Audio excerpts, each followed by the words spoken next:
हम जैसों को मेहनत करनी पड़ती है राणा जी, सब कुछ विरासत में नहीं मिलता। जय हिंद। आज हम देखेंगे पॉलिटी का एक बहुत ही इम्पोर्टेंट टॉपिक है राष्ट्रपति, जिससे आपको एग्जाम में क्वेश्चन देखने को मिलते रहता है। एक नंबर कहीं ना कहीं ज्यादातर मतलब एग्जाम में आपको देखने को मिल जाता है। तो देखते हैं कि राष्ट्रपति होता क्या है, जानेंगे कि इसका संविधान में कहाँ वर्णन है, इसका योग्यता क्या होता है, इसका चुनाव का प्रक्रिया क्या होता है, इसको हटाया कैसे जाता है, ये सब इसमें देखेंगे। तो सबसे पहले देखते हैं कि संविधान इसका वर्णन है कहाँ। तो संविधान के भाग 5, इसमें है भाग 5 में आपका इसको आपको राष्ट्रपति के बाद भाग 5 में जिसका अनुच्छेद 52 से लेकर के 151 तक अनुच्छेद है, जिसमें ही आपको राष्ट्रपति के बारे में, जिसमें आपको राष्ट्रपति के बारे में अनुच्छेद 52 से लेकर के 62 तक आपको राष्ट्रपति के बारे में आपको देखने को मिलेगा। तो अनुच्छेद 52 क्या है? अनुच्छेद 52 में कहता है कि अनुच्छेद 52 में आपको कहता है कि भारत में एक राष्ट्रपति होगा, भारत का एक राष्ट्रपति होगा, एक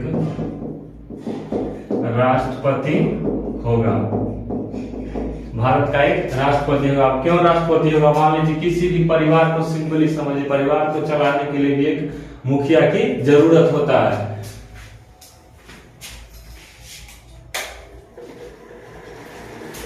परिवार को चलाने के लिए भी एक मुखिया की जरूरत होता है।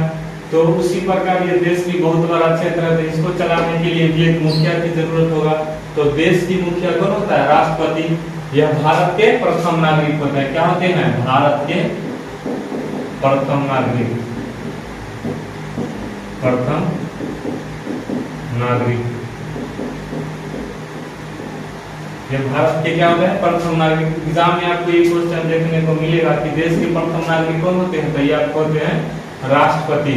तो भारत, ये इसका अनुच्छेद 52 में क्या दिया गया है कि भारत का एक राष्ट्रपति होगा। अब अनुच्छेद 53 में भी कहा गया है कि राष्ट्रपति जो होते हैं वो कार्यपालिका के प्रधान होंगे।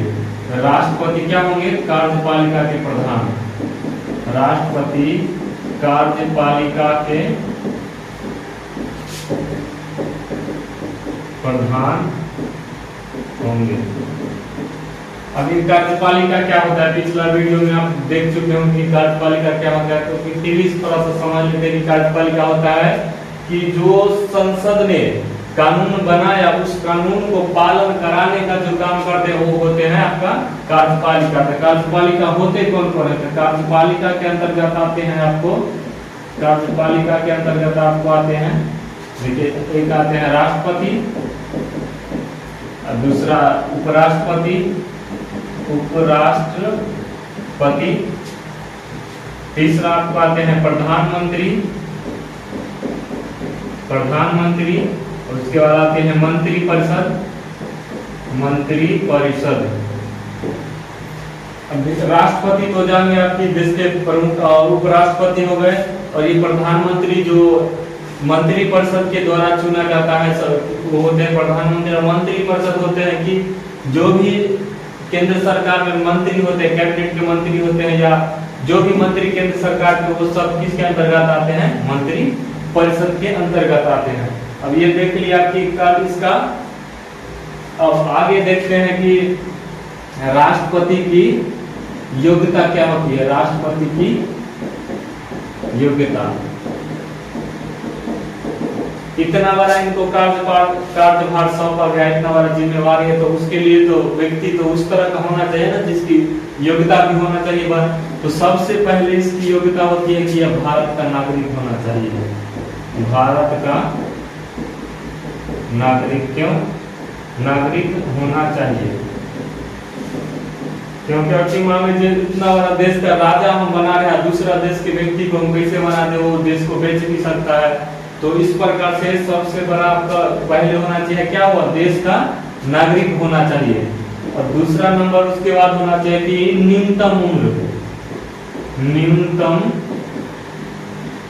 उम्र 35 वर्ष, 35 वर्ष होना चाहिए। न्यूनतम उम्र कितनी होनी चाहिए आपकी? 35 वर्ष। तीसरी योग्यता है उसकी कि लोकसभा की सदस्य की योग्यता रखता हो, सदस्य की योग्यता रखता हो। योग्यता रखता हो के मतलब ये नहीं कि पोस्ट पर है, कोई भी व्यक्ति चुनाव तभी लड़ सकता है जब वह पोस्ट को त्याग पत्र दे देगा। योग्यता रखता के मतलब पहले कभी बन चुका हो, उसमें क्षमता है कि हाँ वो बन सकता है, तो उसको कहते हैं आपकी योग्यता रखता हो। तो ये आपका हो गया ये, किसको इतना समझ गए होंगे कि संविधान के भाग 5 में है, अनुच्छेद 52 से लेकर 62 तक में है। राष्ट्रपति जो होता है, भारत की राष्ट्रपति होना चाहिए, अनुच्छेद 52 में दिया गया।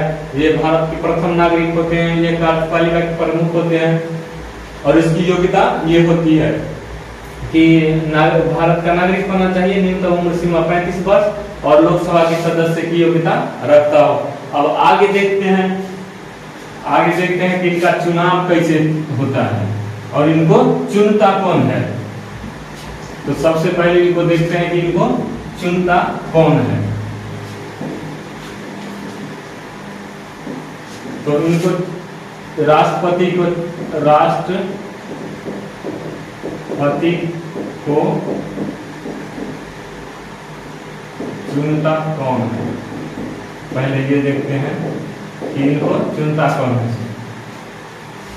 तो इनको चुनता सबसे पहले आपको हो जाएगा लोकसभा के सदस्य, लोकसभा के सदस्य, लोकसभा के सदस्य, लोकसभा के सदस्य आपका हो गया। और दूसरा आपको हो गया राज्यसभा के सदस्य, राज्यसभा के सदस्य। लोकसभा के सदस्य मतलब सांसद लोग, राज्यसभा के सदस्य जो जिसको राज्यसभा के सदस्य होते हैं, और उसके बाद और होते हैं आपके राज्य के विधानसभा के सदस्य, विधानसभा के सदस्य। अभी विधानसभा के राज्य के विधानसभा के सदस्य कौन होते हैं? ये सभी 28 राज्य के आपके विधानसभा के सदस्य होंगे,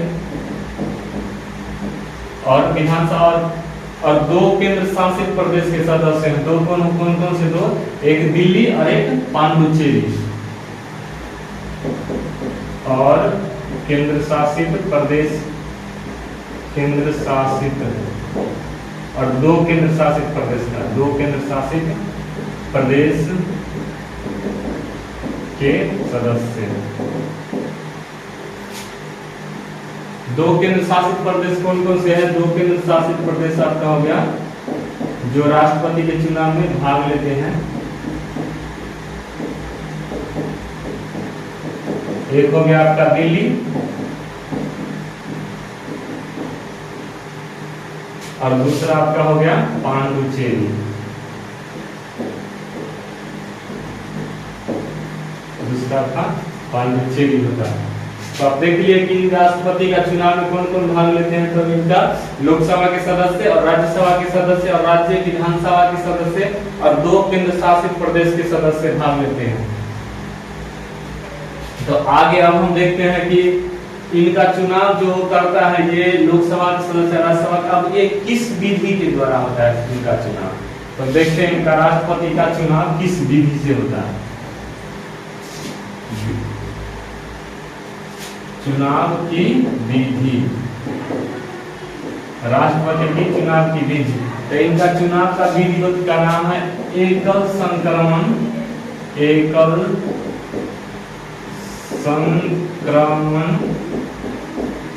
मत पद्धति। एकल संक्रमण मत पद्धति।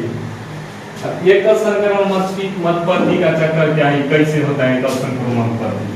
एकल संक्रमण मत पद्धति होता है कि आपको हर व्यक्ति को वोट देना है।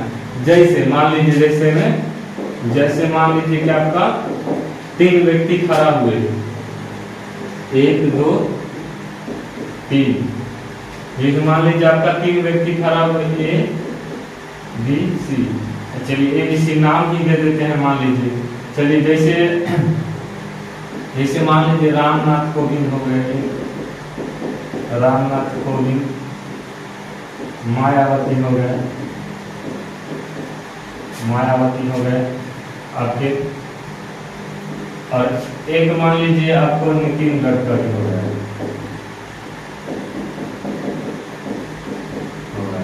आपको इसमें आपको मान लीजिए कि आपको सबसे अच्छा व्यक्ति ये लगते हैं कि नितिन गडकरी जी सबसे अच्छे व्यक्ति। एकल संक्रमण मत पद्धति में आपको तीनों को वोट देना है, तो इसमें सबसे अच्छा जो सबसे ज्यादा आपको अच्छा लगे तो उसको मान लीजिए कि आपको 1 नंबर में आपको सबसे अच्छा ये लगते हैं। उसके बाद आपको दूसरा नंबर में आपको सबसे अच्छा जो व्यक्ति लगते हैं उनको 2 नंबर में रखेंगे कि हमको ये अगर नहीं बनते हैं तो ये बन जाए तो अच्छा है। अगर आपको उसके बाद फिर चुना है आपको ये 3 नंबर में मान लीजिए, अगर ये व्यक्ति सबसे अच्छा है आपको तो इसको ये फर्स्ट नंबर में रखें। उसके बाद ये लगते हैं आपको अच्छा था इसको 2 नंबर में रखते हैं। उसके बाद ये आपको अच्छा लगते हैं तो इनको 3 नंबर में रखते हैं। तो देखिए कि कैसे होता है इनका चुनाव। चुनाव की विधि क्या है, एकल संक्रमण मत पद्धति है जो जिसमें आपको लोकसभा, राज्यसभा और राज्य के विधानसभा के सदस्य और 2 केंद्र शासित प्रदेश पांडुचेरी और दिल्ली के सदस्य भाग लेते हैं। अब इनको चुन करके तो सीट पर बैठा सकते हैं, तो फिर उनको हटा भी सकते हैं। तो उनको हटाने की प्रक्रिया क्या है, राष्ट्रपति को अपने पद से हटाने की प्रक्रिया क्या है इसको देखते हैं। राष्ट्रपति को पद से हटाने की प्रक्रिया, हटाने की प्रक्रिया।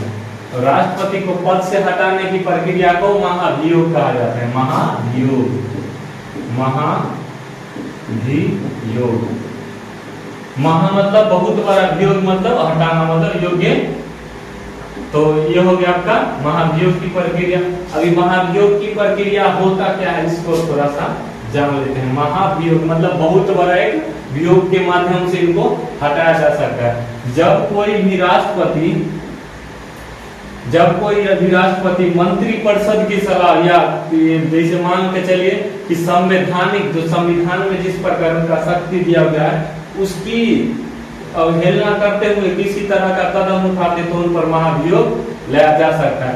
तो महाभियोग आपको संसद में लाया जाता है। संसद में, तो संसद होता क्या है, एक होता है लोकसभा। तो आपको महाभियोग 2 जगह लाया जा सकता है, लोकसभा में भी और राज्यसभा में भी। राज्यसभा में दोनों में से कहीं भी ला सकते हैं तो महाभियोग। तो महाभियोग जिस पे लाना है राष्ट्रपति पे, तो राष्ट्रपति को आप महाभियोग लाने से 14 दिन पहले उनको सूचना देना होगा कि हाँ वहां पर महाभियोग ला रहे हैं। तो उनको लोकसभा के 1/4 सदस्य एक पत्र पर सहमति पत्र देंगे, मतलब लिख करके कि आप पर हम महाभियोग ला रहे हैं। तो उनको कितना दिन पहले सूचना देना होगा, 14 दिन पूर्व, कि आप पर हम महाभियोग, आप संविधान का अतिक्रमण कर रहे हैं, आप पर हम महाभियोग ला रहे हैं। कितना दिन पहले, 14 दिन पहले। कितना लोग मिलकर, तो लोकसभा में जितने सदस्य होते हैं उनका 1/4 सदस्य मिल करके सहमति पत्र पर हस्ताक्षर करके उनको भेजेंगे कि हाँ आप पर हम महाभियोग ला रहे हैं। तो उनको सूचना मिलेगा कि 14 दिन पहले कि महाभियोग ला रहे हैं। तो महाभियोग लाने के लिए लोकसभा में पहले लाया जाएगा। तो लोकसभा के अगर 2/3 सदस्य, 2/3 सदस्य अगर ये कहते कि हाँ राष्ट्रपति ने सही में संविधान का अतिक्रमण किया है और यहाँ आपका ये बिल हो जाएगा पास कि हाँ सही बात, इन पर महाभियोग लाया गया, इनको हटाया जाए पद से। यहाँ बिल जब ये पास हो जाएगा, यहाँ बिल हो जाएगा पास, तो ये बिल यहीं रह के नहीं रह जाएगा। उसके बाद ये बिल यहाँ भी, तो राज्यसभा में एक सदस्य है तो यहाँ पे फिर ये जाएगा। तो राज्यसभा में होगा क्या आपको कि राज्यसभा के भी 2/3 सदस्य, 2/3 सदस्य। अगर ये कह दे कि नहीं सही में राष्ट्रपति ने संविधान का अतिक्रमण किया है तो उनको राष्ट्रपति को अपने पद से इस्तीफा देना पड़ेगा। तो इस प्रक्रिया को क्या कहते हैं? महाभियोग कहते हैं। तो राष्ट्रपति के ऊपर महाभियोग ला दिया गया, जिसमें लोकसभा के 2/3 सदस्य ने पास कर दिया बिल, उसके बाद राज्यसभा के 2/3 सदस्य ने बिल कर दिया पास, तो उन पर लग गया महाभियोग, हो गया पास। तो उनको पद से हटना होगा। तब उनको पद से हटेंगे तो कोई ना कोई व्यक्ति को तो अपना त्याग पत्र देंगे। तो राष्ट्रपति अपना पद से राष्ट्रपति त्याग पत्र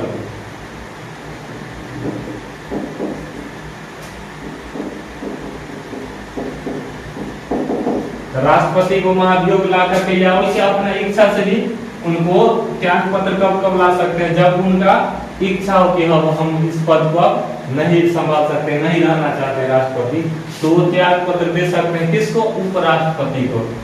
उपराष्ट्रपति को। आपको ये क्वेश्चन बार बार पूछता है कि राष्ट्रपति अपना त्याग पत्र किसको देता है? उपराष्ट्रपति को।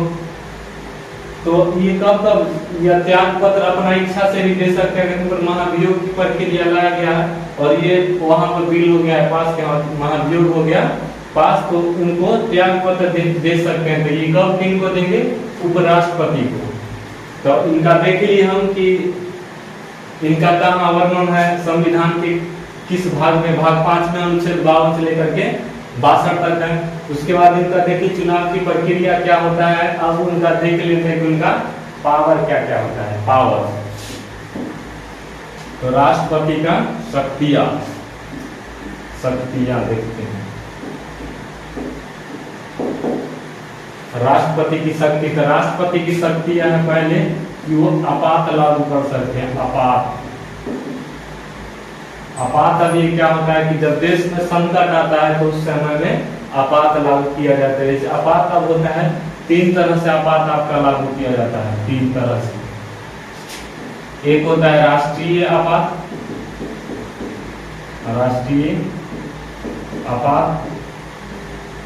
दूसरा होता है आपका राज्य में राष्ट्रपति शासन, राज्य में राष्ट्रपति शासन, और तीसरा होता है आपका वित्तीय आपात।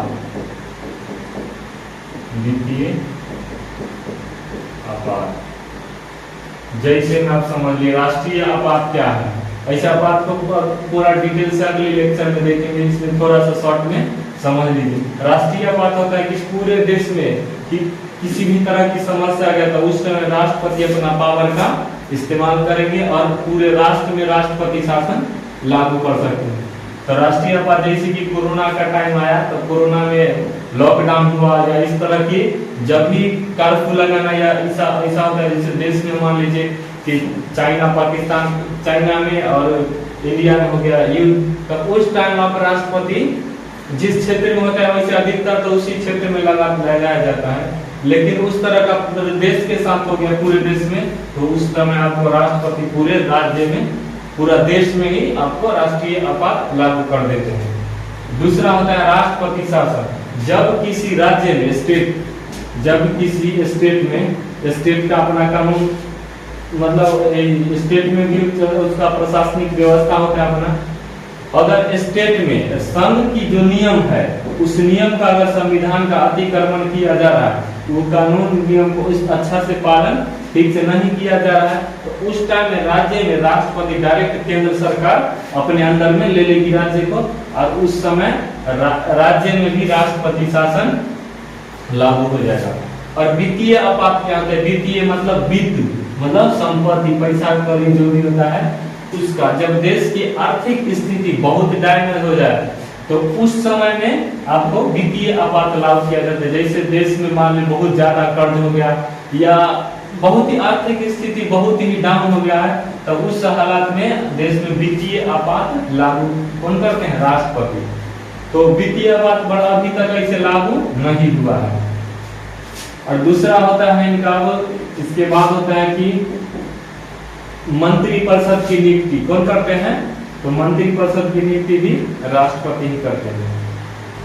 कि प्रधानमंत्री की सलाह पर, प्रधानमंत्री की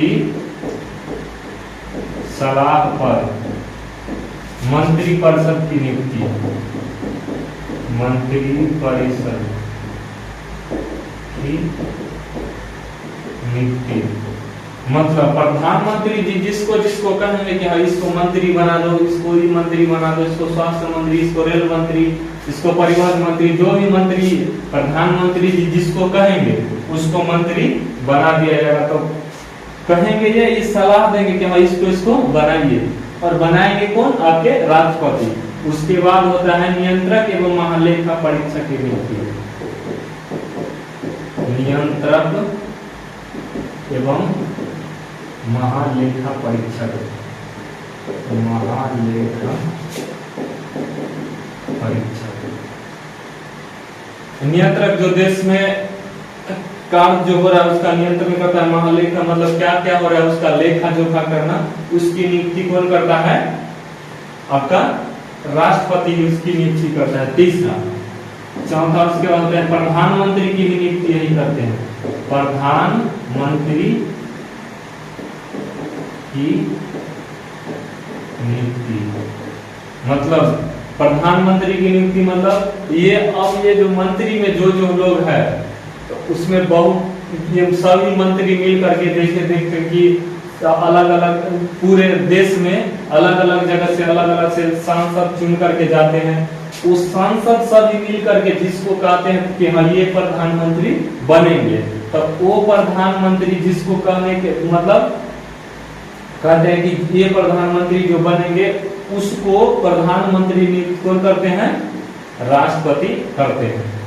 तो अब देख लिया उनकी कुछ शक्तियां। अब आगे देखते हैं कि इनका शपथ ग्रहण कैसे होता है, कौन कराता है। तो राष्ट्रपति को शपथ ग्रहण, राष्ट्रपति का शपथ, राष्ट्रपति को शपथ कौन दिलाता है? राष्ट्रपति को शपथ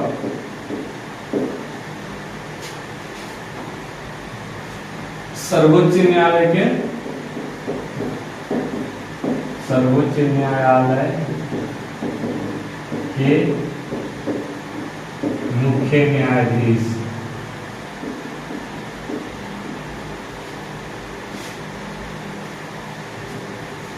सर्वोच्च न्यायालय के कौन? मुख्य न्यायाधीश।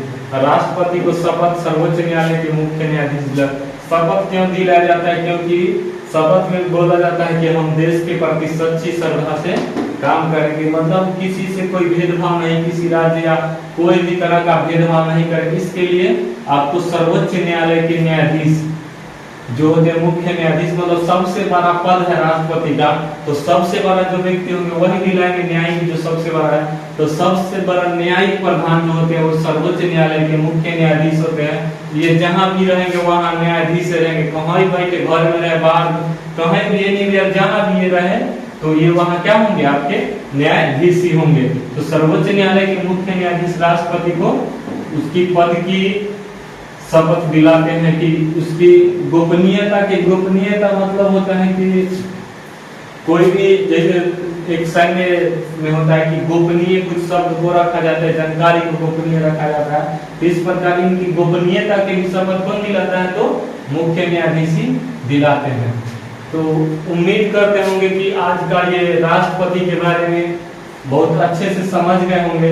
बाकी अब एक उसमें था आपातकाल के बारे में, तो आपातकाल अब हम अगली वीडियो में देखते हैं। बाकी वीडियो अगर अच्छा लगे तो लाइक, शेयर और सब्सक्राइब करें, और मिलते हैं अब अगली वीडियो में। आज के लिए इतना ही।